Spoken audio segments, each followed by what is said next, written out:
अब बच्चों प्रश्न संग्रह 4.4 में प्रश्न क्रमांक 2 जो है वो हम हल करने वाले हैं। प्रश्न क्रमांक 2 क्या दिया है, यदि 5m ऋण n बराबर 3m धन 4n तो निम्नलिखित अनुपातों के मान ज्ञात कीजिए।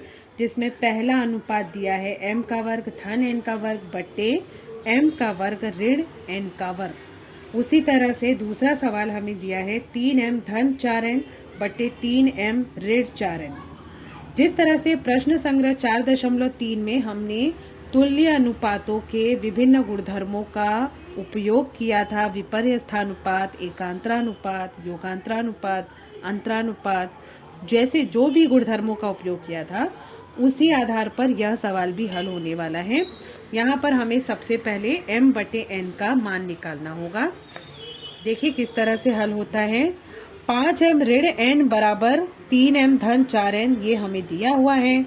तो पहले जो चीजें हमें ज्ञात हैं वो हम सबसे पहले लिखेंगे और इसी से हमें इन दोनों अनुपातों का मान ज्ञात करना है। तो सबसे पहले हम इस समीकरण का सरलीकरण करेंगे, यानी इसे सिंप्लीफाई करेंगे। सिंप्लीफाई किस तरह से होगा बच्चों, सजातीय पदों को हमें साथ में लाना होगा। यानी देखिए 5m और यहाँ 3m ये दोनों सजातीय हैं, तो 3m का हम कर देंगे पक्षांतरण, जिससे धन 3m यहाँ आने के बाद क्या हो जाएगा, ऋण 3m। इसी तरह से n वाले जो पद हैं, n चरांक वाले जो पद हैं, ये दोनों सजातीय हैं, तो इन दोनों पदों को हमें साथ में लाना होगा।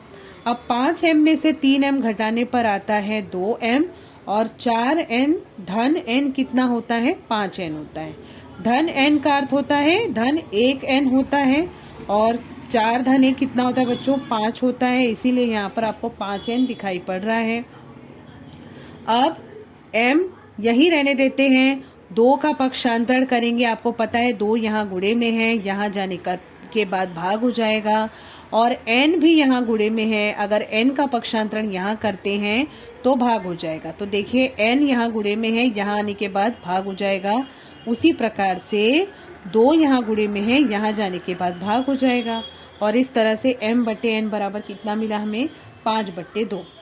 अब क्योंकि पहला सवाल अगर आप देख सकते हो m का वर्ग है और n का वर्ग है और यहाँ पर हमें m बटे n का मान मिला है, क्योंकि हमें वर्ग की जरूरत है तो हम क्या करेंगे, दोनों पक्षों का वर्ग करेंगे। दोनों पक्षों का वर्ग लेने पर, वर्ग लेने से क्या होगा, m का वर्ग हो जाएगा और n का वर्ग हो जाएगा।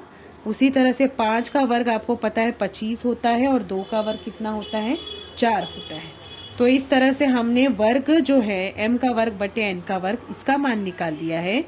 अब हमें जो अनुपात ज्ञात करने को कहा गया है उसमें आप देख सकते हैं m का वर्ग धन n का वर्ग बटे m का वर्ग ऋण n का वर्ग। जब हमने विभिन्न गुणधर्मों का अध्ययन किया था तो योगांतरानुपात गुणधर्म जो था उसके अंतर्गत हमने यह रूपरेखा देखी थी अनुपातों की।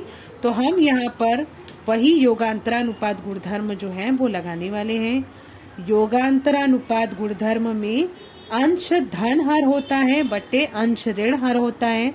तो उसी गुणधर्म से हमें दिए गए अनुपात का मान प्राप्त होगा।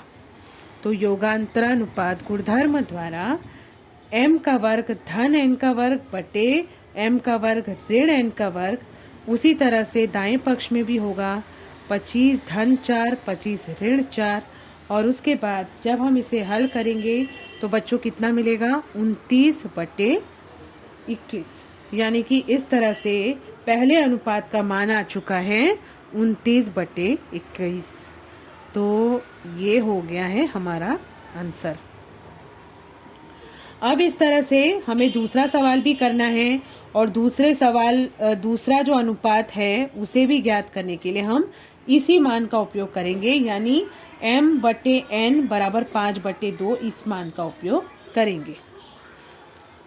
तो पहले हम लिख लेते हैं m बटे n बराबर 5/2। ठीक है। अब हमें जो मान ज्ञात करना है आप देख सकते हैं 3m है, यानी m के बगल में गुणज कौन है, 3 है और n के बगल में हमें गुणज चाहिए 4। तो हम यहाँ पर ये जो अनुपात का मान पाए हैं, इसमें हमें m के बगल में कौन सा गुणज चाहिए 3, और यहाँ पर हमें क्या गुणज चाहिए 4।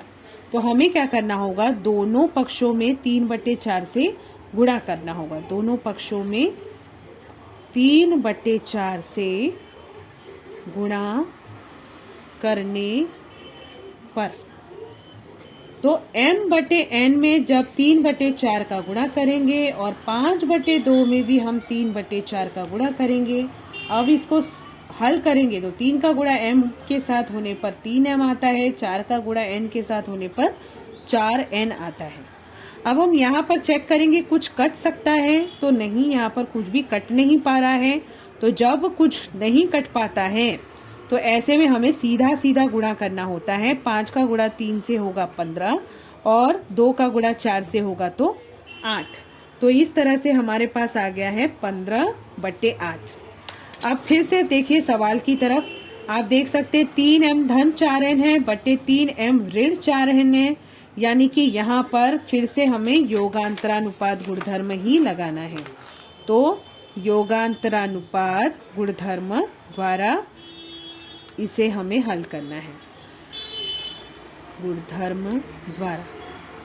तो किस तरह से हल होगा, अंश धन हर बटे अंश ऋण हर बराबर, इसी तरह से दाएं पक्ष में भी करना है 15 धन 8 बटे 15 ऋण 8। अब 15 और 8 जोड़ेंगे तो 23 आता है, और 15 में से 8 गए तो कितना आता है बच्चों, 7 आता है। तो इस तरह से हमने जो दूसरा अनुपात पूछा गया था उसका मान भी ज्ञात कर लिया है, जो कि कितना ज्ञात हो गया है, 23/7 इतना ज्ञात हुआ है।